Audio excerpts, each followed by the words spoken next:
Hey guys, this is Bruce, and welcome to another episode of Get Money or Get Out. And this is part of the series that I'm doing where I'm talking about my cryptocurrency. It's very personal, but I feel like if I can show you guys some of the errors of my ways, maybe when you get into cryptocurrency, you can do a little bit better by learning from my mistakes. I'm a normal dude. None of this is financial advice. I'm not advising you to buy cryptocurrency or anything like that. I'm showing you what I've done, the mistakes, and good things that I have done so that you can maybe make your own decisions about what you're trying to do. And right now, I'm going to tell you about my old portfolio versus my new portfolio and kind of walk you through the story of what happened with my portfolio and what I was thinking when I bought those things and some of my losses and some of my gains. All right, so I'm going to take you to the old thing that I used to use. It was called Crypto Compare. Here it is right here. There it is, Crypto Compare. And let me just kind of walk you through this. Crypto Compare is not an actual wallet, and they might have a wallet or something like that, but all I used it for was to monitor my portfolio. Because when you get into cryptocurrency, you'll have like 100 different wallets, right? Like you have like literally like 15 different software wallets if you get super heavy into it. Unless you only buy one cryptocurrency and you put all of that on a hardware wallet, you can do that. But me, I'm just more adventurous and I like to really try different things. So this started in 2016, me buying cryptocurrency, and my holdings, if I was to hold all this stuff, would be about $71,000. Now, I did lose track of this. I haven't updated this in probably 2 years or something. So what you're seeing is a snapshot of what I was doing about 2 years ago or a year and a half ago or something like that, because I really haven't updated it. And it says my acquisition of in and out of this account, $9 million apparently have gone in and out of what I put in here. I don't know how accurate that is, to be honest, but 71,000, that's about right. That's about right, because I made upwards. I got to around 130,000. I had it like in my wallets, that I could have sold or whatever. And so this is a snapshot of what I had years ago. Okay, so it says my max wallet was 84,000. Again, that doesn't count some of the currencies I didn't put in here. Let me see. It said I had ADA at that time. Wow. That was a long time ago, when I first got in Cardano. Interesting. And I had one Bitcoin. At some point, I used to always hold at least one Bitcoin because I really I still believe in Bitcoin as the top method of holding assets in cryptocurrency. And the reason why is because Bitcoin is, if you believe in cryptocurrency, Bitcoin basically has 60+% of the whole market cap. So if you want to think of it like if you thought of Microsoft, like Microsoft at one point held 95% of the browser market and like 80% of the operating system market. So if you were bullish or positive, if you had a positive feeling or positive actions toward the market. In other words, bullish means like you believe the market is gonna do really, really well. If you are bullish on the Microsoft on operating systems and you are bullish on browsers, it would make sense for you to follow the top dog in that market. So just like electric cars right now, as of 2021, the top dog in America for electric cars, if you are in that market, is Tesla. One day it might be Ford, it might be GM, it might be NIO or some other car company or whatever company, but right now, Workhorse, whoever, but right now it's Tesla. So it makes sense to follow the leader in that particular market. The leader in the cryptocurrency market is Bitcoin. So I would always keep at least one Bitcoin, and sometimes I had 2 or 3 of them in there. This was back when it was like only 3,000 and on back to further when it was only $1,200, like when I was buying it.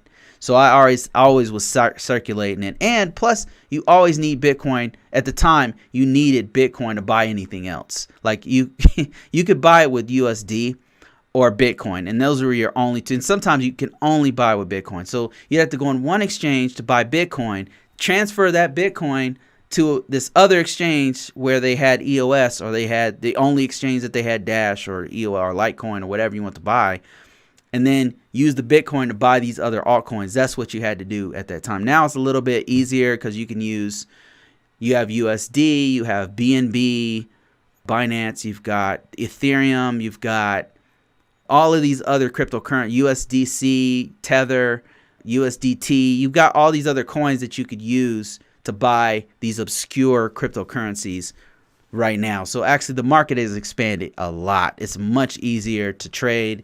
It's much easier to buy things. But at the time that I was doing this, there weren't a lot of options. So you always had to have some Bitcoin on hand. And really, you were really at the mercy of Bitcoin at the time. Now it's a little bit looser, but Bitcoin is still like 67 or 62% of the total cryptocurrency market. So it makes sense to have that in your portfolio at all times. Okay, I had EOS. I was a huge believer in EOS because at the time, this was a hot coin. I mean, I bought it right when it came out. It was worth 80 cents when I bought it, and I bought 2,000 of these coins at the time. Now I only own like 100 of them or 40 something of them because it's gone down, and the project, they're not developing it anymore. They're not investing in it. So I personally have moved on from this. I just don't know how well it's going to do anymore. So at the time, I really believed in it. Now, not so much. Dash, I still have 24 Dash. I still have, and I'm going to show you my actually current portfolio in a second, but let me make this a little bit bigger for you to see it. All right, so I have Dash, and I'm not going to go through all of these. I'll go down to like Cardano, and then I'll switch over. Okay, Dash, yeah, I still believe in Dash. Dash is a very active project. They have a lot of really good ideas that other currencies have stolen from. I still believe Dash is very fast too. It's actually very fast. One of the fastest cryptocurrencies out there. Litecoin is pretty solid. One of the OG coins. I always hold a little bit of that. At the time, I had like 8. Don't have that many now. I don't think. I think I got like 5 or 6 or 4 or something. I don't know. Arc was another one of those up and coming projects. I'm not sure like really what they're doing right now, but they're taking a really long time. I've since sold about half of my Dash to take a little bit of profit because I just don't know what they're doing. Cardano, wow. So Cardano right now, as the time of this recording, is like the 3rd or 4th top cryptocurrency. I started buying this back in January 2018, 2017, whatever it came out, I started buying it. And at the time, I had 1,600 Cardano, and actually I ended up losing these. Because Binance kicked all Americans off of their exchange, I couldn't get my Cardano off of their exchange. I couldn't get the Daedalus wallet, which was on like version 1.0 to work. I couldn't get, it was just like, I was devastated by this because I really believed in this and still do believe in this project. At the time, it was 30 cents. So I bought these for 30 cents. So this was, I wasn't super bummed out because this was only like $80 worth of, at the time, of Cardano. But right now, this is literally worth like $2,000. So yeah, huge loss. IOTA, I used to have like 1,000 IOTA. I've since sold most of that. And then Ethereum, like I only use it to buy other coins. It's just, and then nowadays it's very expensive to use, so I'm not a huge fan of Ethereum. Like the concept is beautiful, but just the gas fees are too much. Gas is the fees that you have to use to transfer money back and forth. It's just, I don't think it's just like, it's not a very usable coin in my personal opinion. It's supposed to be a utility coin. So let me show you now, compare this to my current portfolio. So I told you, if I had kept this, I'd have $70,000 of cryptocurrency. But I've since sold quite a bit of that. Money has flown in and out. I've told you, and if you've watched my previous video where I said I lost $100,000 in cryptocurrency, essentially I used it to buy real estate. But let me show you my current Holdings right now, I'm sitting on around $29,000 of cryptocurrency, and this fluctuates obviously anywhere from 20,000 on up to to $30,000 worth of cryptocurrency. And right now, this particular moment in time is doing okay, but just about 24 hours ago, it was $5,000 less than what you see here. It's very volatile. So Bitcoin right now is my top holding. Then Dash, I still have those same Dash that you saw on that other wallet. I never changed that because I'm waiting. It's a long hold. I'm holding it until it goes back up to super high, $1,000 or whatever. And if it doesn't go up to $1,000, guess what? I'm going to have Dash for 10, 20 years because I'm not selling it until I can get my money back. I'm not selling. Well, maybe if it goes up to like 700, I might sell some of it. I do hold some Ethereum, just enough to make other transactions. Cardano is the one that I'm really betting on. So anytime I get an opportunity to buy some Cardano, I'll buy it. And as you can see, if you look over here, this tells you how much of each thing I have. I've got 4,300 Cardano I'm going to buy. I plan on getting to about 5,000 plus. And then I've got about 3 Ethereum. I used to use it to buy other things, really. And then I've got 24 Dash. Wait, let me go back to the screen here. And I've got 0.1 of a Bitcoin. 0.1 of a Bitcoin. Start buying it back when I buy the dips. When it dips, I'll buy a little bit of it. And that's just how I do it.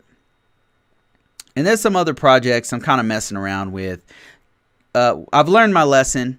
The reason why this is slower growth, it's not 70,000, is because what I do now, my strategy is, first of all, I buy the dips. I watch it like a hawk. And what buy the dips means is when it goes down a little bit, when it hits I don't buy it when it's at its all-time high. I buy it when it dips down to where I think it's going to bottom out, right? You can't always catch that bottom, but as soon as it's down to like say a month-long low, boom, I start buying it, right? And I don't go crazy with it. I'll buy like $200-$300 worth of it. You never want to spend what you can't afford to lose. Like, so I'll take from my check, from my job, I'll take like $200-$300, whatever I can spare, and buy a little cryptocurrency, invest it, boom, put it in there. I'll buy, my main buys right now is long-term holds. I'm not a day trader or anything like that. One day I might try my hand at day trading cryptocurrency, but right now I just don't have the time to do it. But Bitcoin is what I buy. I got enough Dash, and Dash is super low. I do believe it's going to go much higher than it is right now, but I got enough Dash for now. I buy Cardano. I buy a little bit of Ethereum just so I can buy other coins, ERC tokens and stuff like that. And then I experiment with some other stuff. But my main two are Bitcoin and Cardano. And that's about it. Anything else, I'm just messing around. And then I sell some of my older coins that I've been holding for a while. As soon as they go up and I don't think they're going to like be a main coin, I'll just go ahead and sell half of them and buy Cardano or buy Bitcoin or Ethereum or something like that. So that's kind of my strategy, not financial advice. You have to do your own research. There's no guarantees in this game. Like, it's very volatile. You got to watch it like a hawk. You have to understand cryptocurrency to have some idea of how it's going to grow or how it's going to fall and things like that. I really do believe in cryptocurrency. I think that my theory behind this whole thing is that I think that the entire world economy eventually will go to cryptocurrency. And if you want some idea, if you want to know why I believe that, mainly it's because China has already started their own cryptocurrency. Now, it is centralized. It's not decentralized, meaning the government of China completely controls it. But they have a digital yuan, and they're testing it out right now. They've been testing it out since last year. The Fed of the United States is looking into, Jerome Powell, who's one of the chairmen of the Feds, who controls the money in the U.S., said that they are seriously looking at making some kind of centralized currency. It's just a smarter thing to do. If you think about it, we're already on Money is already digital. So they're thinking about moving completely digital. And you know what? We're going to talk about that on another video. So I'm going to say goodbye to you guys for now, and we'll talk on the next one. See ya.